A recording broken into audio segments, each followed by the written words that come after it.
Assalamualaikum warahmatullahi wabarakatuh. Bismillahirrahmanirrahim. Alhamdulillahirabbil alamin wa bihi nasta'in wa ala umuri dunya waddin. Wassalatu wassalamu ala asyrafil anbiya wal mursalin sayyidina wa maulana Muhammadin wa ala alihi wa sahbihi ajma'in, amma ba'du. Mari kita akan melanjutkan kembali kajian tadabbur hadis dari kitab Mi'at Wasiyah Nabawiyah. Dalam kesempatan kali ini kita akan mengkaji dan mentadaburi hadis yang ke-23, 24 dan yang ke-25. Hadis yang ke-23 dengan tema Fadlud Da'wah, keutamaan mengajak kepada kebaikan itu baik, sebagaimana mengajak kepada keburukan itu hal yang buruk. Berjalan di atas jalan yang baik, hal yang baik. Berjalan di atas menuju hal yang buruk, hal yang buruk.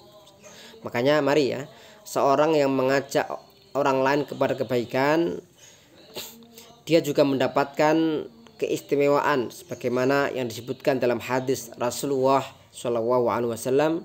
Beliau menyebutkan dalam riwayat an Abi Hurairah radhiyallahu anhu qala Rasulullah SAW, man da'a ila huda kana lahu minal ajr mislu ujuri man tabi'ahu la yanqusu dzalika min ujurim syai'a wa man da'a ila dhalalatin kana alaihi minal itsmi mithlu athami man tabi'ahu la yanqusu dzalika min athamim syai'a. Hadis ini diriwayatkan oleh Imam Muslim.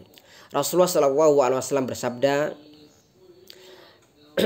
barang siapa yang mengajak kepada petunjuk, maka ia mendapatkan pahala seperti pahala yang diperoleh orang yang melakukan atau yang mengikuti yang diajakkan tadi ya, tanpa mengurangi pahala orang yang mengikutinya itu. Artinya misalkan seorang si fulan ya, dia mengajak orang lain untuk tilawah Al-Qur'anul Karim dengan program one day one juz, misalkan one day two juz dan seterusnya, dan kemudian orang mengikuti ajakan kebaikan itu, maka orang yang melakukan, yang mengikuti itu, dia mendapatkan pahala utuh ya.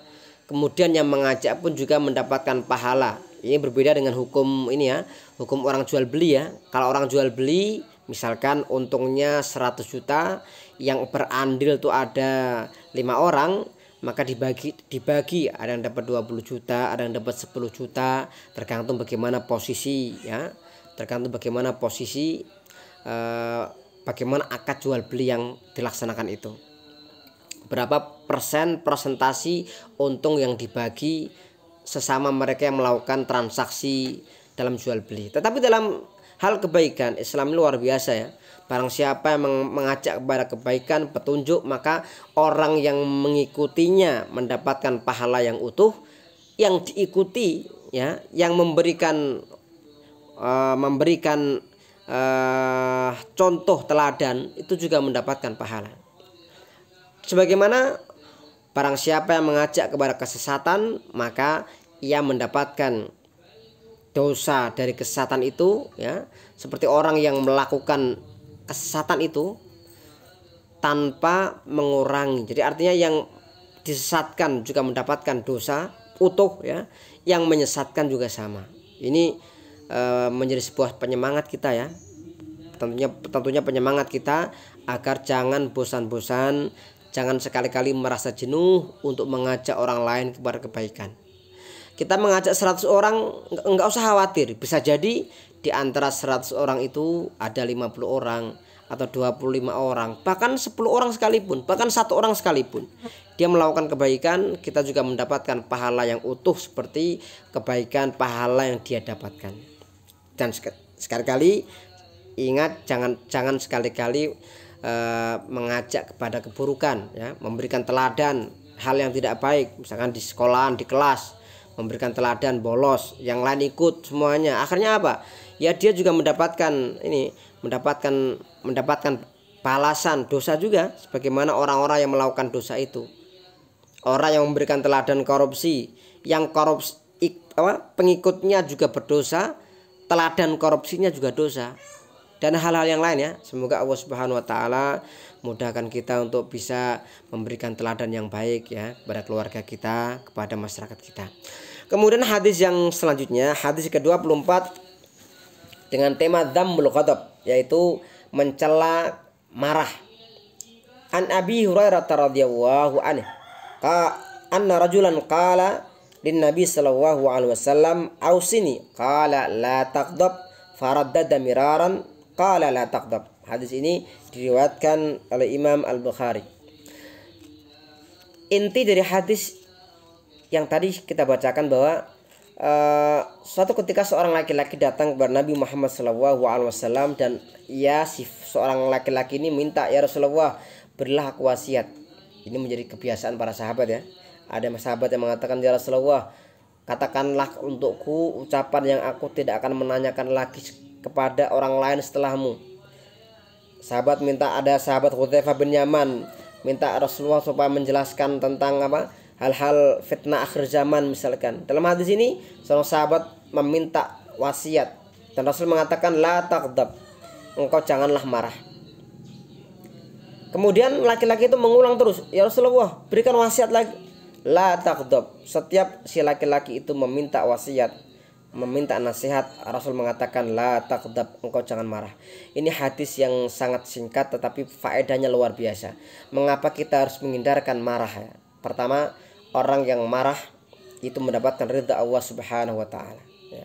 Maka Rasul pernah mengatakan, aku akan menjamin surga, menjaminkan ya, artinya memberikan jaminan kalian bisa masuk surga dengan izin Allah ya. Orang yang kalian itu bisa menahan dirinya meskipun dia untuk berdebat ya, dia tidak mau berdebat meskipun dia benar. Dalam hadis yang 24 ini mencela kemarahan ini, yang pertama, dengan meninggalkan kemarahan maka mendapatkan ridha Allah Subhanahu. Maka seorang manusia, seorang mukmin mendapatkan ridha Allah. Yang kedua, dengan meninggalkan sifat marah, maka kita bisa meninggalkan bahaya yang ditimbulkan dari setan. Setan itu ketika dia menggoda manusia, salah satu di antara pintunya adalah marah. Ketika seorang menghilangkan sifat marah, maka setan akan hilang atau akan menyingkir dengan sendirinya. Dan yang ketiga, dengan mengapa kita meninggalkan sifat marah? Karena dengan meninggalkan marah ini maka akan timbullah ketenteraman, timbullah kenyamanan, timbullah kedamaian di masyarakat. Kalau di sebuah masyarakat, bahkan dalam sebuah keluarga yang gampang emosi, gampang marah, maka ini keluarga yang akan tidak awet, akan mudah dikit-dikit masalah, hal yang sangat sepele masalah. Padahal yang namanya setiap permasalahan, kita hidup itu tidak lepas dari masalah.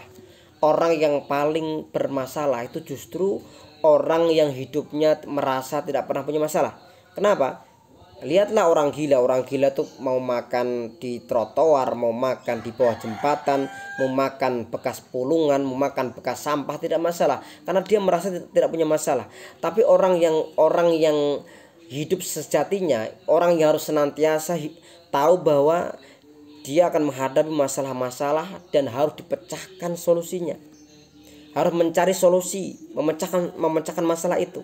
Makanya kita jangan sampai menjadi bagian dari masalah itu, tapi jadilah kita seorang yang ikut memecahkan masalah yang ada. Kita lanjutkan yang terakhir, hadis yang ke-25 dalam kitab Mi'atu Wasiyah Nabawiyah, 100 wasiat Nabi Muhammad SAW, dengan tema Thamaratul Mubadarah bil Amal, buah dari bercepat-cepat dalam beramal. Dalam hadis ini, yang nanti hadis yang panjang ya, ini hadis yang menjelaskan betapa ketika seorang melakukan amal aktivitas dan dia dengan merespon segala cepat ya, dia dengan cepat merespon setiap yang terjadi, maka ia mendapatkan keutamaan, yaitu buah dari bersegera dalam melakukan aktivitas. Jangan sampai seorang telat, terlambat ya dalam merespon sebuah masalah, atau apalagi merespon perintah Allah dan Rasulnya. Dalam hadis an Abi Hurairah radhiyallahu anhu qala Rasulullah sallallahu alaihi wasallam man nafasa an mu'minin qurbatan min qurabid dunya nafasa wa anhu qurbatan min qurabi yaumil qiyamah. Wa man yassara ala mu'sirin yassara Allahu alaihi fid dunya wal akhirah. Wa man satara musliman satarahu wa fid dunya wal akhirah. Wallahu fi aunil abdi ma damal abdu fi auni akhihi. Wa man salaka tariqan yaltamisu fi ilman sahalallahu talahu tariqan ilal jannah. Wa mastama qaumun fi baitin min buyutillah yatluna kitaballahi wa yatadarasunahu bainahum illa nazalat alaihimus sakinah wa ghasyiyatuhumur rahmah wa hafathumul malaikah wa dzakarahum wa fi man indah wa man bata'a bihi amalu lam yusri bihi nasabu. Ini hadis ini yang lumayan panjang ya, diriwayatkan oleh Imam Muslim. Dalam hadis ini tentang tema buah menyegerakan amal, aktivitas amal kebaikan, Rasulullah SAW menjelaskan 7 hal penting ya. Yang pertama, beliau mengatakan barang siapa man nafasa am mu'minin qurbatan min qurabid dunya nafasa wa anhu qurbatan min qurabi yaumil qiyamah. Barang siapa yang dia bisa mengangkat kesulitan seorang mukmin, ada saudaranya yang punya masalah dia bantu di dunia, maka Allah Subhanahu wa taala di akhirat nanti akan menolongnya, akan mengangkat kesulitannya. Misalkan dia punya masalah dengan amalnya dan di dunia dia pernah menolong saudaranya dengan ikhlas, Allah akan mengangkat kesulitannya di akhirat. Kemudian yang kedua, Rasul mengatakan wa man yassara ala mu'sirin yassara wa alaihi fid dunya wal akhirah. Barang siapa di dunia dia memudahkan, maka dia di akhirat juga, bahkan bukan akhirat, di dunia dan akhirat dia akan dimudahkan urusannya Allah Subhanahu wa taala. Maka marilah ya, kita dalam urusan dengan saudara kita, sesama muslim, sesama mukmin, bahkan dengan orang yang selain yang seagama dengan kita sekalipun, kita harus memudahkan urusan di antara kita. Jangan sampai kita mempersulit ya. Itu bermasyarakat, itu adalah bagaimana kita hidup dengan saling mengenal satu dengan yang lain, dita'arofu, hidup saling toleransi, hidup saling menjaga perasaan satu dengan yang lain, hidup dalam rangka tidak saling mendolimi satu dengan yang lain. Kalau semua prinsip ini diterapkan dengan baik, tentunya akan terjadi keharmonisan dalam masyarakat. Kemudian Rasul mengatakan man satara musliman satarahu wa fid dunya wal akhirah. Barang siapa yang menutupi aib seorang muslim, maka di dunia dan akhirat Allah tutup aibnya. Makanya kalau seorang yang di dunia sudah terbiasa membongkar aib saudaranya, apalagi sekarang ada yang namanya acara infotainment ya, acara gosip menggosip, dan justru malah di Indonesia ini yang namanya acara gosip, acara menggunjing tetangga, atau dalam bahasa lain bisik-bisik tetangga, itu larisnya bukan main, memiliki rating yang menonton luar biasa. Tapi kalau acara ceramah, acara hal-hal yang baik, itu biasanya jarang sekali yang menyukai. Ini menjadi muhasabah kita semuanya. Jangan sampai kita terbiasa membiarkan diri kita semua ikut hanyut ya, ikut dalam menggosip saudara kita, tetangga kita, apalagi keluarga kita. Ini bukan hal yang baik. Seorang muslim ketika dia menutup aib saudaranya, maka insya Allah di hari kiamat, bahkan di dunia ya, di dunia sampai ila yaumil qiyamah, Allah akan menjaga aibnya dan menutup aibnya. Karena hari kiamat ini hari yang luar biasa ya. Rasul mengatakan yaumatublas sarair, hari ketika semua rahasia-rahasia dibuka. Kalau Allah membuka semua rahasia, tidak ada amal keburukan, kemaksiatan yang tersembunyi.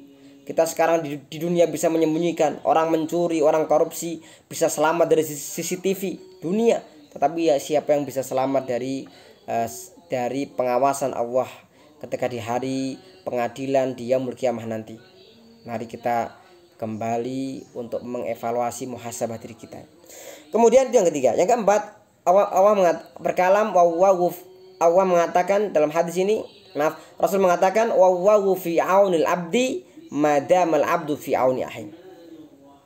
Allah senantiasa menolong hambanya selama hambanya menolong saudaranya yang lain. Artinya ini prinsip ya. Kalau kita mau menolong saudara kita, insya Allah Allah akan menolong kita. Tapi sebaliknya, kalau kita mendolimi saudara kita, kita juga akan mendapatkan balasan. Kita mengucapkan ucapan yang kotor bersaudara kita, kita juga akan sama, kita mendapatkan balasan kelak. Kemudian yang kelima, Rasul mengatakan wa man salaka tariqan yaltamisu fi ilman sahalallahu lahu tariqan ilal jannah.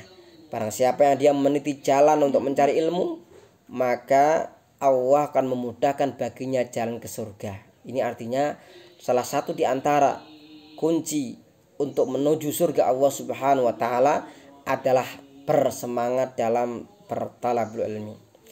Orang dilihat bagaimana ahli surga atau tidak, dilihat bagaimana semangatnya dalam belajar agama. Yang keenam, Rasul melanjutkan dalam hadis yang panjang ini, wa mastama qaumun fi baitin min buyutillah yatluna kitaballah wa yatadarasuna bainahum illa nazalat alaihimus sakinah wa ghasyiyatuhumur rahmah wa affatumul malaikah wa dzakarahum fi man indah. Intinya, tidaklah suatu kaum mereka berkumpul membaca kitabullah, bertadarus, mengkaji, kecuali akan turun ketenangan kepada mereka. Malaikat akan berkumpul di tengah-tengah mereka. Jadi itulah yang menjadi dasar kenapa ketika bertalabul ilmi kita merasa di ayem adem, karena para malaikat mereka berada di sekitar kita. Wa dzakarahum wa haffatumul malaikah wa ghasyyatumur rahmah. Tadi wa ghasyyatumur rahmah wa haffatumul malaikah. Mereka mendapatkan rahmat dan malaikat berada mengepung mereka. Artinya malaikat di sekitar mereka. Wa dzakarahum wa fi man indah, dan Allah akan menyebut mereka di sisi Allah. Artinya nanti di alam al-malakut al-a'la Allah akan menyebut nama mereka. Dan yang terakhir Rasul mengatakan yang ketujuh ya dalam hadis ini, wa man bata'a bi amalu lam yusri bi nasabuh. Barang siapa yang amalnya telat, terlambat, maka nasabnya juga tidak akan cepat. Ini maksudnya apa? Kemuliaan seorang bukan dilihat dari keluhuran, ketinggian nasabnya. Tinggi dan rendahnya seseorang itu ditentukan bagaimana dia merespon setiap ajakan-ajakan kebaikan. Semoga bermanfaat. Jazakumullahu katsira. Akhwati wa akhwati, pemirsa yang menyaksikan melalui channel YouTube ya. Marilah kita terus meningkatkan istiqomah kita dalam amal kebaikan. Semoga Allah mudahkan urusan kita. Jazakumullahu katsira.